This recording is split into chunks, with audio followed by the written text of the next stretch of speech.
मौजूद है। मंत्री जी, देर रात आपकी जो सीआई है कविता शर्मा, उसके साथ नोकझोंक हुई। दरअसल पूरा क्या कुछ मामला था? देखो, हमारे राज्य की इंटेलिजेंस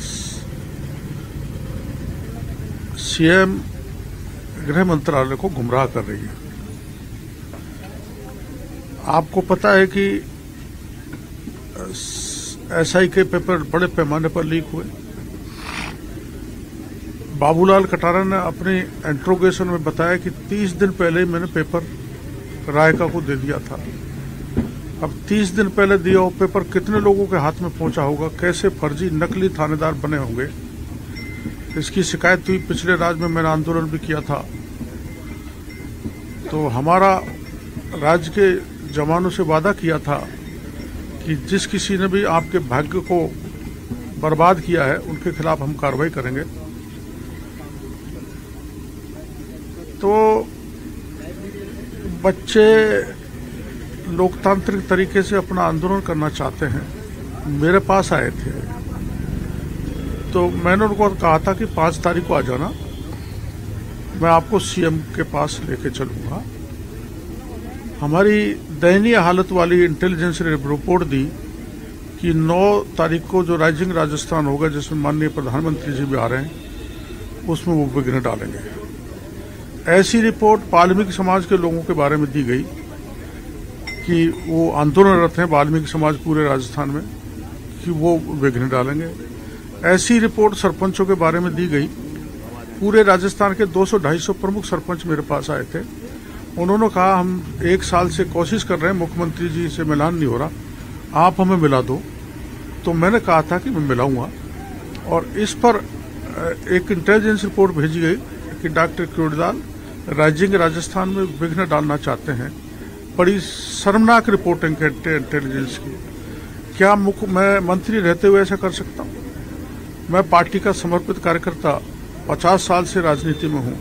क्या मैं ऐसी बेवकूफ़ी कर सकता हूँ कि एक राइजिंग राजस्थान हो रहा है? हाँ, इनसे शक इस बात से जा सकता है कि एक 92 साल का एनआरआई डॉक्टर खरे, जिसको मैंने मुख्यमंत्री जी से मिलाया, एसीबी में 3 प्रकरण दर्ज हैं, फाइल तैयार है। हाई कोर्ट ने भी कहा है कि इसमें कार्रवाई करो, लेकिन पुलिस कार्रवाई नहीं कर रही थी, इसलिए मैं उनको एसीबी जरूर ले गया था, और उन्होंने मेरी बात नहीं मानी, और वो एसीबी पे 92 साल का बुजुर्ग धरने पर बैठ गया। तो इन सब को लेके सरकार के पास कोई फीडबैक पहुंचा है कि मैं ये सब करा रहा हूं। और ये भी कहा गया है कि डॉक्टर क्रोड़ीलाल चुनाव हार गए, उसके भाई इसलिए फ्रस्ट्रेशन में है। मैं चुनाव हारा ज्यादा हूं, जीता कम हूं, लेकिन मैं बराबर जनता की सेवा कर रहा हूं, लड़ाई लड़ रहा हूं, इससे मेरा कोई फर्क नहीं पड़ता। पर जब रात 11:30 बजे विकास गुजर का फोन आया, उसकी शादी अभी हुई है, वो अपने किराए के कमरे में रह रहा था, तो उसने बताया कि मेरे को पुलिस ने गेट तोड़ दिया बाहर का, और मेरे को धमका रहे हैं, गाली गलौज दे रहे हैं। और वो जब मैं परेशान हूँ, मेरी पत्नी रो रही है, तो ये खबर मिलते ही मैं महावीर नगर में पहुंचा। वहाँ पुलिस मेरे को मिली। मैंने पुलिस की सीआई जो महेश नगर की थी, सविता शर्मा क्या नाम है मैं जानता नहीं, उससे पूछा ये आधी रात में आप क्या कर रही हो, कि कोई इनपुट है कि अशांति फैलाएंगे। तो मैंने कि आप इतने दरवाजे को लात मार रही हो, इतनी पुलिस लाई हो, रात के इस आधी रात पे आप ऐसी कौन सी बात हो गई जो ये लॉ एंड ऑर्डर को बिगाड़ेगा। उसी समय एक लड़की को कैद करके लाए थे।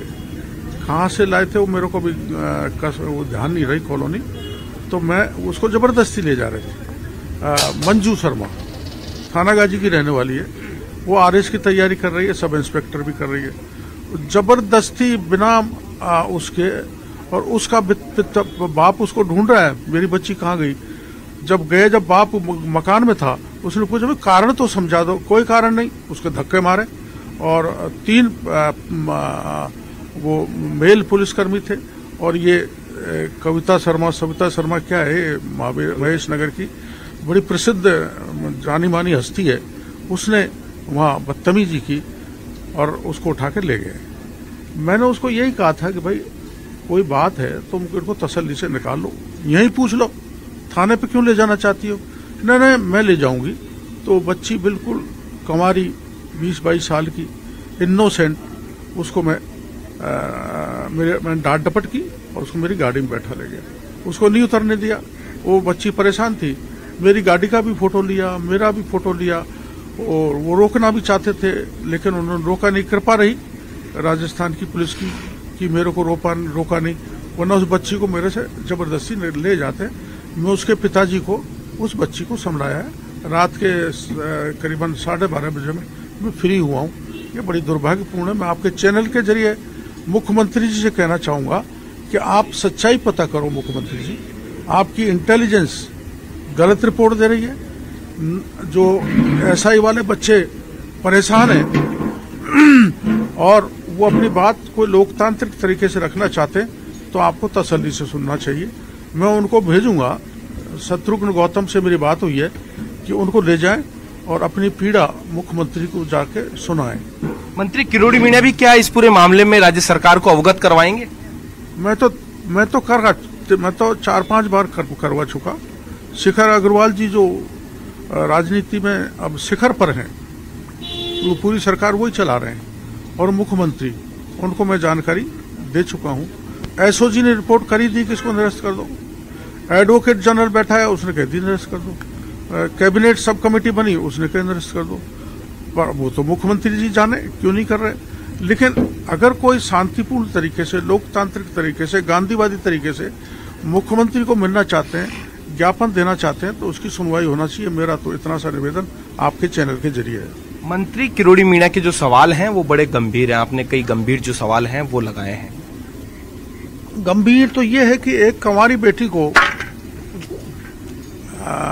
पुलिस रात को उठाती है, उसके बाप के साथ धक्का मुक्की करती है, जबरन उसको निकाल के ले जाती है।